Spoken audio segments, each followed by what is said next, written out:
Well, hello there, grandchildren. Welcome back to another episode of Granny Goatee's Food Review Show, where Granny Goatee reviews your favorite foods. Thank you so much for joining me on another episode, grandchildren. Thank you to all the new subscribers out there. Today, we're going to be reviewing a handful of desserts, I'm counting 4, from a Cuban bakery here local to the Los Angeles area. They have 6 locations. It's called Porto's Bakery, very popular, grandchildren. Oftentimes, you will see lines circling around the block waiting for Porto's to open and serve their baked goods. They bake all sorts of sweets, savory items. They bake cakes and they make sandwiches and they have breakfast. But today we're just going to be focusing on the sweets. All right, and make sure you stay tuned. I'm also going to be sharing one of Granny Goatee's poems with you today. Okay, grandchildren? Now, Porto's Bakery has 6 locations, okay? And they are at Glendale, West Covina, Downey, Burbank, Buena Park, and a new location just opened in Northridge. All right. Now, before we get into this and I go and pick everything up, I'm going to go ahead and tell you a little bit about their story. Now, bear with me. I will go ahead and see if I can put a time note at the bottom. So if you just want to see the review, you can skip to that because I want to tell the background of this company. I think it's a rich family history and I think it would be nice to share. And of course, everybody that follows Granny Goatee knows that I love to tell the background of these companies. Okay, so Porto started off when as a family bakery, and the story starts like this. Rosa was born on the island of Cuba, where she grew up surrounded by the sweet smell of her mother's baking with recipes handed down through the generations of her family. Originally from the Galicia region of Spain, for young Rosa, the kitchen, which was always filled with the scents of cinnamon, sugar, vanilla, was her favorite place to be. When Rosa and her husband, Raul Sr., petitioned to leave Cuba, Rosa found herself out of a job and began selling cakes out of her home to neighbors and friends to support her family. Eventually, the Portos emigrated to the U.S., and Rosa started baking for her friends and family right where she left off.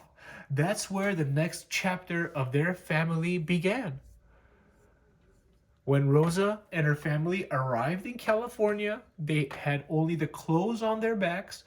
Raul Sr.'s strong work ethic and Rosa's exceptional baking skills and the dream for a better life. Soon after, Rosa began baking and selling cakes to friends and family that had heard of her fabulous cakes back in Cuba. Within a couple of years, it was not uncommon to see a line of customers picking up cakes from Rosa's small home. And in 1976, Rosa opened her first official storefront, Porto's Bakery, on Sunset Boulevard in Echo Park, California. Raul Sr. would help her out when not working at another local bakery, and after several years, he was able to join Rosa to continue to grow their business. Rosa's 3 children, Beatrice, Raul Jr., and Margarita, helped at the bakery after school and on weekends. They witnessed their mother's passion for baking and cooking firsthand, which inspired them to carry on their mother's legacy. After graduating from college, the siblings took on more significant roles within the business. Okay? And then subsequently, Rosa's Cuban cakes and pastries were soon accompanied by our signature cheese rolls, refugiados, guava and cheese strudels, and our famous potato ball, among other many inspirational sweets and savory items. And I have to say, from first-hand experience, grandchildren, their cheese rolls and their guava and cheese strudels and their potato balls are wildly popular. People come for it, and they're very affordably priced, even throughout this last several years with the prices fluctuating and increasing with inflation. Their prices have still remained relatively affordable. And those are some of their most famous items. And actually, when I was looking through their website, you can have the cheese rolls and the guava and cheese strudels and a few other items on their website shipped nationally. So if you're within the United States, you're not in Los Angeles area, the greater Los Angeles area, and you want to try some of these cheese rolls or these guava and cheese strudels, which are probably some of their most popular items, you can have them ship them to you. Okay, so take a look at their website if you are interested in trying any of these out. All right, and let me just finish this off. Rosa Porto passed away in 2019. Rest in peace, Mrs. Porto. I know you're not here to hear that, but if your family sees this, rest in peace, Rosa. What an inspirational story. Passed away in 2019, but her children and grandchildren work alongside a talented and dedicated team to carry on Porto's tradition and Rosa's legacy. Well, that's awesome. That her family just continues on with it. And it is a private business. It is not a publicly owned company. So this is not a franchise. They are all individually, privately owned businesses. And I think that's why the quality is so high. Porto's has gradually grown into 6 current locations in Glendale, Burbank, Downey, Buena Park, West Covina, and Northridge. And the 7th location in the downtown Disney district is on the way. So they are clearly expanding. They are continuing to go spread out more and more. And I totally understand why. This is probably one of my favorite bakeries. Porto's took the #1 spot on Yelp's top 100 places to eat in the U.S. In 2021, Porto's Bakery was voted best bakery in the Southland, according to the Los Angeles Times. Just as Porto's Bakery started in Rosa's home back in Cuba with Porto's Bake at Home, we now ship our most popular pastries and cakes nationwide directly to you, so you can get some of their cakes as well. Rosa's recipes and high standards continue to be carried on by her family, reflecting our mission's baking memories for generations to come. Visit our bakery or order Porto's Bake at Home, and you will experience home baking at its best. Okay, well, that encompasses their background, gives you a little bit of information how you can get your hands on some of these products if you're interested. And I am going to go and grab some of the things that I want to try. They have a couple new items, so stay tuned. And while I'm going and picking that up, I hope you enjoy this poem that I wrote. All right, grandchildren? And I will see you back in just a few minutes. All right, here we go. That was a smooth transition, grandchildren. I hope you enjoy my poem that I wrote. It's a beautiful morning here in Los Angeles. I know what you're thinking. Granny Goatee, you don't exactly have the looks of a 25-year-old Frank Sinatra. How could you possibly just be so comfortably walking down the street without being ostracized? Well, I can tell you, grandchildren, that on a scale of 1 to 10, on the level of an unusual-looking individual, Granny Goatee is a 4, because after all, we are on Los Angeles. And in Los Angeles, there are plenty of 8, 9s, and 10s walking around, so I blend in perfectly. All right, here we go. Let's go ahead and do this video this morning for this poem. Okay, this poem is called What is Love? All right. Oh, there's people walking around me. They're looking at me like I'm a crazy person, and maybe I am a little crazy. So it is 2024 where all the kooky kooks come out. All right, let's go ahead and read this poem. I hope you enjoy it. It's called What is Love? Okay, all right. What is love? It's all about you. It's selfless, and it's soft, and it's nurturing too. What is love? A single human emotion, starting off as a river, forming into an ocean. What is love? A man dying for his wife, poured out from his spirit and coming from up above. What is love, grandchildren? We have to ask ourselves, what is love? The uplifting of another, all that Granny ever needed, and the lightning to her thunder. What is love, grandchildren? It's pure and real devotion, a mother's sacrifice for her children, and the very cause of her every motion. That is what love is, and many other things. But something that is so special about human beings and what Granny Goatee thinks comes from God is our ability to love. It's something so unique and special about human beings, okay? Well, thank you for walking with me this morning. Let's get back to the video. I hope you enjoyed that poem. If you did, please give me a like underneath the video, okay, grandchildren? On with the review. Oh, whew. Wow, it was really beautiful outside, wasn't it, grandchildren? I'm really glad that I was able to get that poem to you. I hope you really enjoyed that. Now, we're going to be reviewing 4 items. 2 of them are new from Porto's bakery. At least they're advertised as new. I've never seen them there before. One of these new items is going to be a churro croissant. And the other one is going to be, oh, look, they gave me two coconut strudels. I only ordered one. Let's see. Now the coconut strudel is $1.75. Now look at this thing for $1.75. I mean, what a bargain! Really, I cannot tell you how really impressed I am with Porto's. I have been going to Porto's for years. Several of these items I actually have not tried, so this is going to be new for me, including this coconut strudel. Okay. Now, she must have thought, the young lady that was helping Granny Goatee, that Granny Goatee is quite the looker. So she gave me an extra strudel. Wow, how really nice of her. Thank you so much to that young lady. I did not get her name. Well, let's just go ahead and dig into it, okay? We don't want this video to be too lengthy. Now, the coconut strudel is a traditional puff pastry made with European-style butter, with house-made coconut filling topped with crystal sugar. So let's go ahead and set this aside.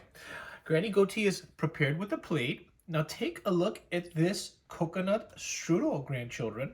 Let me put my plate in my lap and make sure that it's not blurry. I happen to love coconuts, grandchildren, and this strudel feels amazing in my hand. It smells wonderful. So let's go ahead and try it out.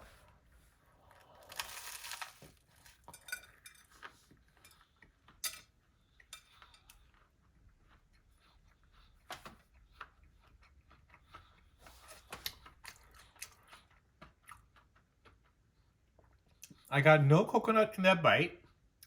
Let's go ahead and go in for another one.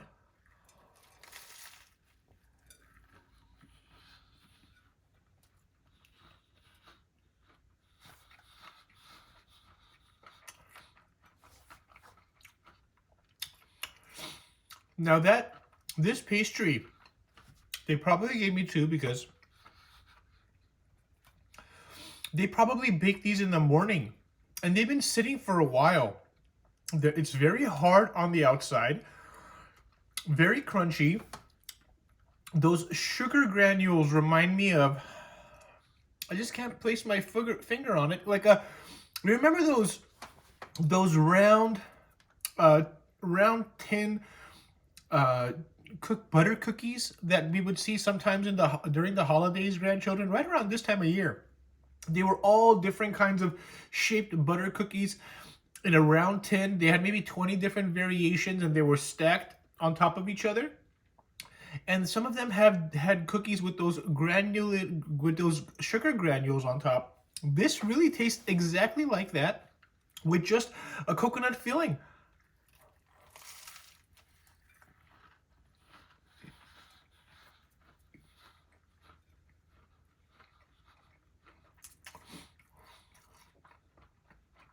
You barely pick up the coconut. You can barely taste the coconut.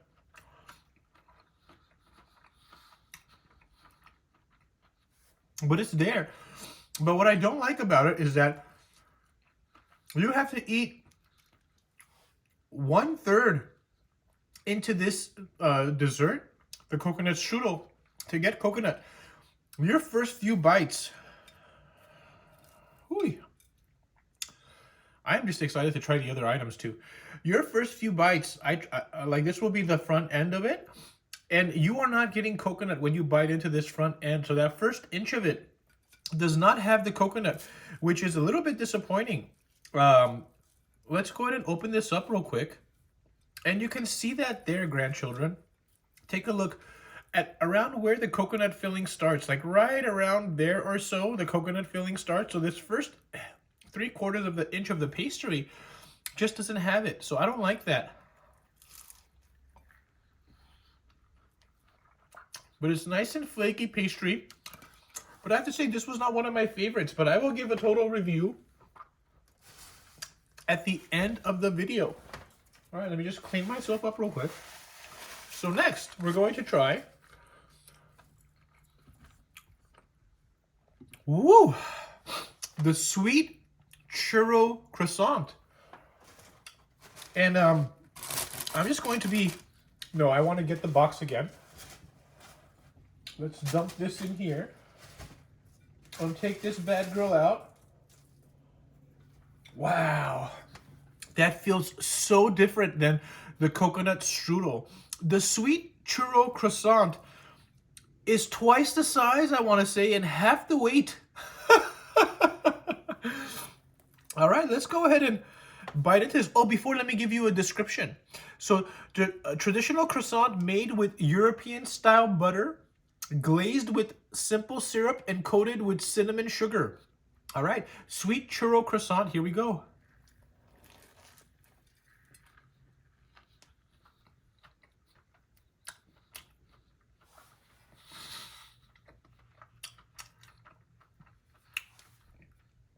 Very airy, very soft, really nice, light.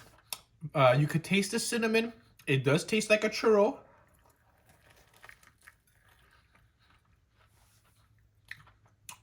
Really like the way it folds in on itself.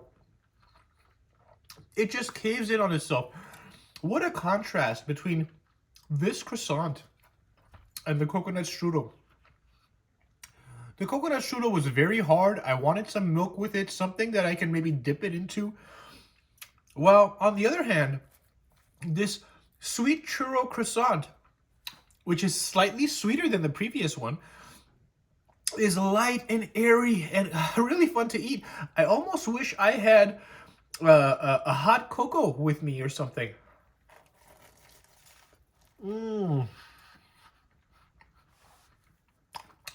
The churro flavor is very mild, but it's there. But mostly what you're picking up is sweet cinnamon. Now this was $2.45. What I don't like about the churro croissant is that the inside of my mouth, as I'm eating it, after I swallow, this is not gonna sound good now that I'm processing it in my head. After I swallow it, I feel like there's a layer of something sticky inside. It's coating the roof of my mouth. It's coating the underneath my tongue. And that's probably the excessive amount of sugar, powdered sugar that is on here. It's not powdered. It looks like it's just ground up granulated sugar. But for some reason, it's giving me that coating, and I don't like that. I don't know. Let me take one more bite. Oh my gosh, this is so large. I gotta make sure.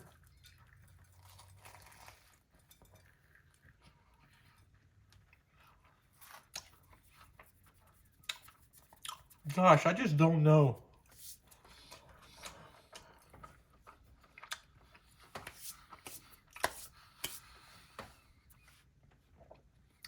I don't know how to feel about that. I guess I would say that I am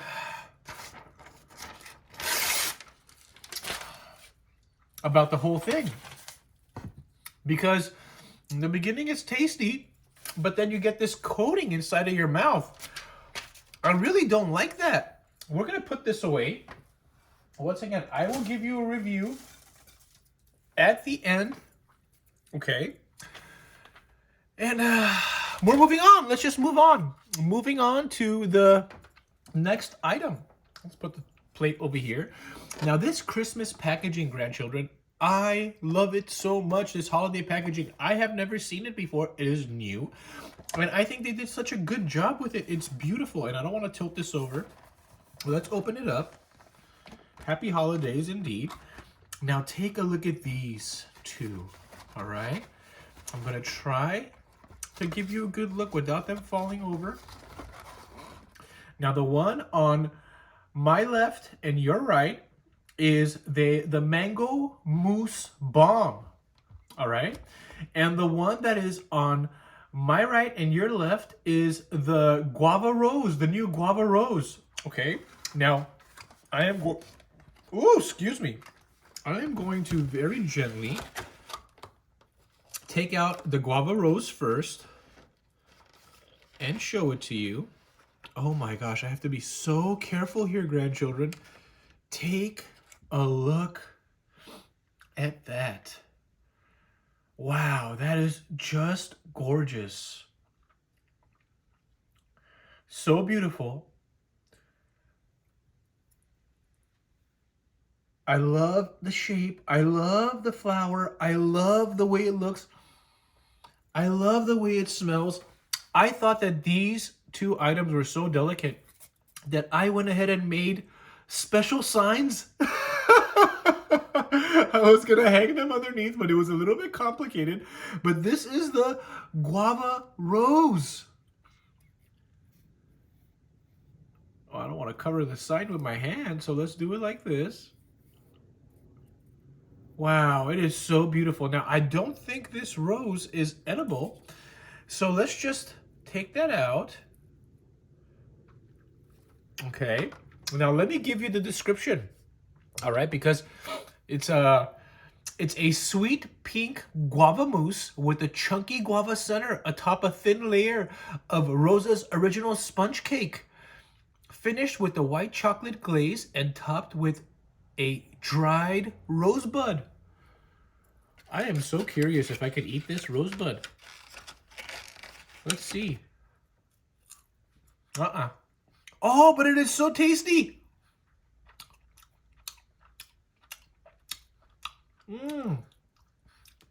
That is so tasty. You ever have those rose flavored syrups that you mix in water? It tastes just like that. All right, we're gonna go in with this bad girl, okay?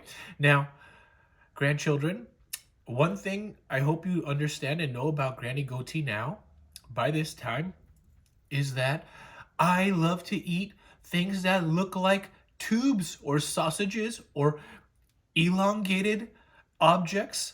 And I like to see, I'd like to see if I could one bite this bad boy. Okay, grandchildren? So let's go ahead and see how it goes. One bite on the Guava Rose. Here we go.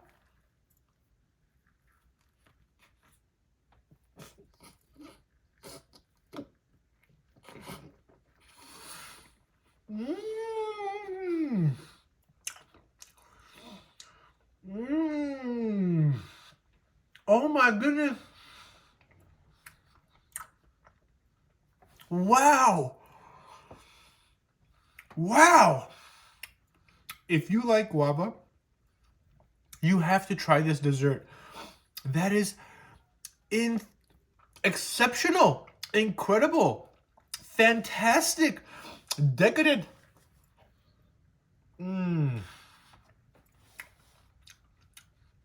Very mildly sweet.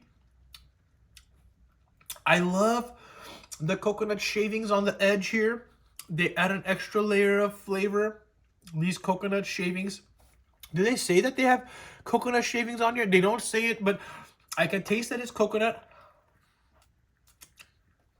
I love guava, and what a nice, delicate guava flavor.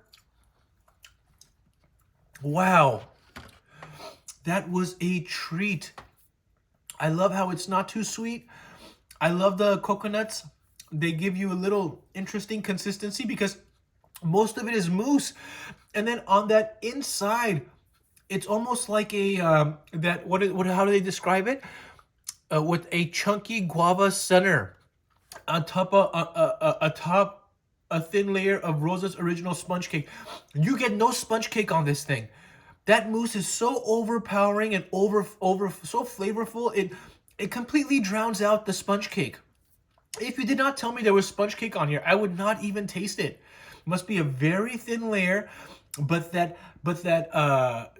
guava center, that chunky guava center, it's almost like a guava candy, kind of like a Tootsie Roll, but not hard like that. Kind of falls apart instead of you chewing on it for an extensive period of time. But it's very good. This is probably my favorite dessert that I've ever tried from there.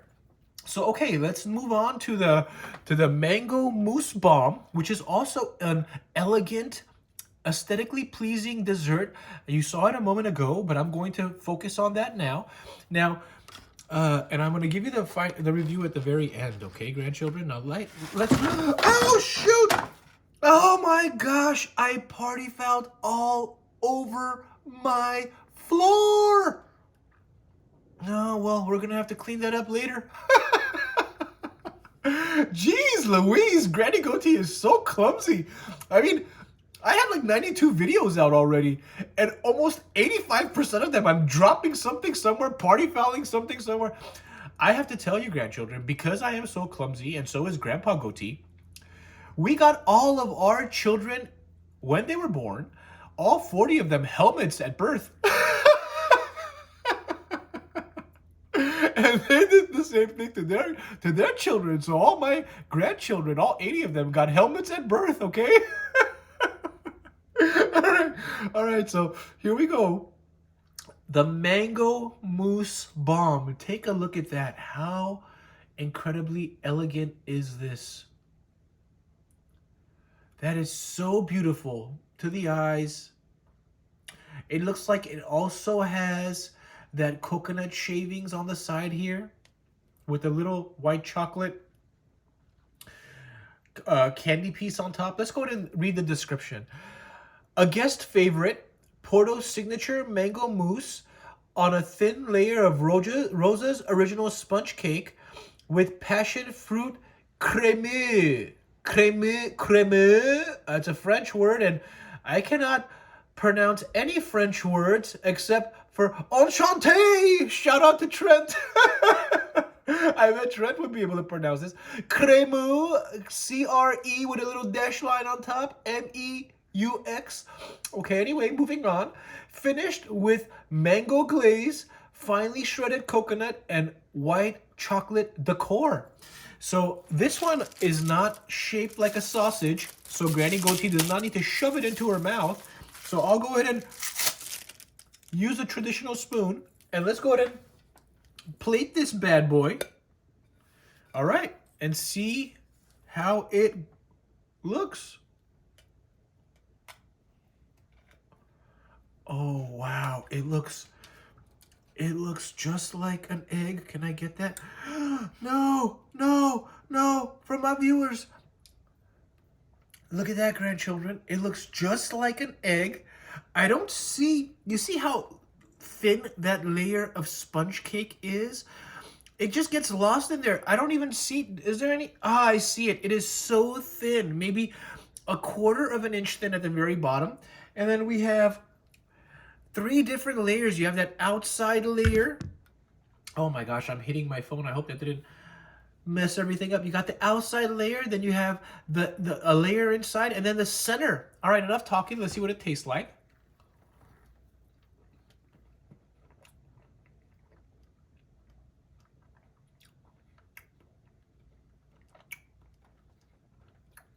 Wow. Such an intense mango flavor. You really don't taste that sponge cake, but that mango flavor, it's so intense. It's like drinking a mango smoothie.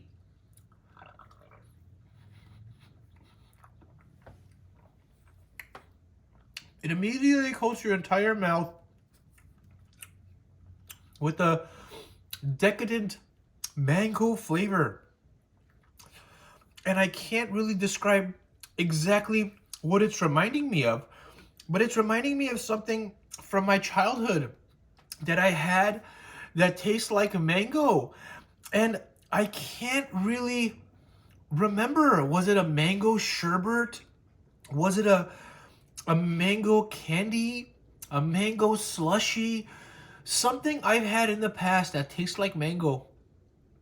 This tastes exactly like it because it's bringing back those memories of a time that I've tasted this flavor before, but I just can't remember exactly what it was. But it's so pleasing to me right now because it's taking Granny Goatee back, 40, 50, 60 years to a time where I tried something or I used to be a fan of something that tasted exactly like this. Wow, this is incredible. It's very rich. Funnily enough, both this and the Guava Rose are not overwhelmingly sweet. Both the Churro Croissant and the coconut Strudel were much more sweeter than these. And these two desserts I like far better than the two baked ones. And I actually am going to, well, we'll get into this after we finish this.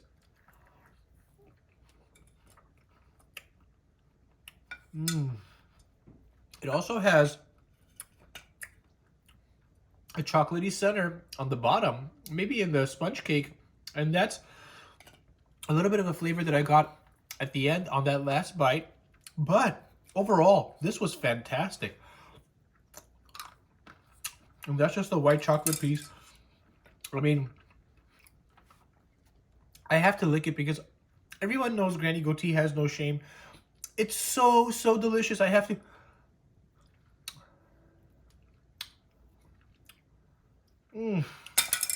Oh my goodness. Wow. So, so good. Now, each one of those was $3.99. So they are slightly more expensive than the croissant and the coconut strudel. But let's just go ahead and hit these with the review.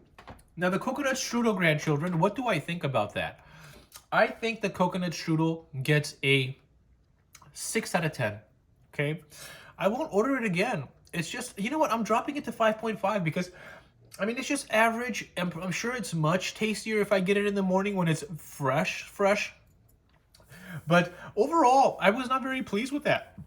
Oh, excuse me. And they had run out, I think. She said that she may have it, she may not. And maybe these were the last two in the store, so she just gave me an extra one. I like to think it's because I'm a looker, but probably it was the last two that were left for the day, okay? I am going towards the evening time to pick these items up, and they open up at 6 or 7 in the morning, okay, grandchildren? Now, the Churro Croissant, that one, I just didn't like that after swallowing whatever I'm eating, that bite, it just coats the inside of my mouth with this, like, I want to say waxy, it's hard to describe, but the entire inside of my mouth feels like it's coated with something, like it's obviously probably from the sugar that is on top of it, but I just did not like that very much. So I'm going to hit that with a 4.5, okay? Now, as far as the Guava Rose that I DT'd, now that was definitely the my second favorite of everything today. The first favorite was that mango bomb, that mango mousse bomb. Oh my gosh, that was incredible. But that guava gets a 8.8 out of 10. Okay, really high score. Such a delicious dessert. I would eat 4 more of those if I had them right here, right now, and I would tell nobody about it. Nobody would know because, of course, I wouldn't want to tell them. Anyway, so the mango mousse cake, that gets a 9.2 out of 10, grandchildren. If you were to go to Porto's bakery and you only had one item to try and you had that one item out of these 4 choices, I would highly recommend you go with that mango mousse bomb. It's no coincidence that it's a fan favorite. It's a fan favorite because it's absolutely delicious. And I think it's been there for a while, okay? When I used to go there, when I used to frequent there more often before I became the strongest granny this side of the Mississippi, I used to love getting their triple chocolate mousse cake. Now, I remember seeing this mango mousse bomb next to the triple chocolate mousse cake, and I would never get the mango mousse bomb because I am a chocoholic, and the triple chocolate mousse cake was a layer of chocolate cake, then it had a layer of dark chocolate mousse, a layer of milk chocolate mousse, a layer of white chocolate mousse, and then on top it had a cold layer of fudge that you had to break through. Not too thick, kind of thin, but you start to break through it to get to the mousse, the chocolate mousse on the bottom. And on top of that, there were like some crispy, crunchy bits and like this chocolate, white chocolate medallion that was on top of the mango mousse cake. One of those. And every time I would go, I would look at this mango mousse bomb, but I would never get it because nothing was better than that triple chocolate mousse cake. I bet the Lord himself was back there. Forgive me, Lord, just making a joke. Making these bad boys himself, okay? That's how amazing they were, okay? And unfortunately, they don't make that anymore. And hopefully one day they will bring it back. If you see this, Portos, please. Granny Goatee loves your triple chocolate mousse cake. I will do almost anything to have that one more time. So please go ahead and bring that back if you can. Okay, grandchildren? So thank you for joining me on another episode. I hope you enjoyed this episode. If you're here for the first time, please subscribe. If you like the video, please give me a thumbs up. That helps push the video out to new viewers. And don't forget to turn on that notification bell, okay? That's very important as well. Thank you so much for joining me, grandchildren. And I will see you on the next episode.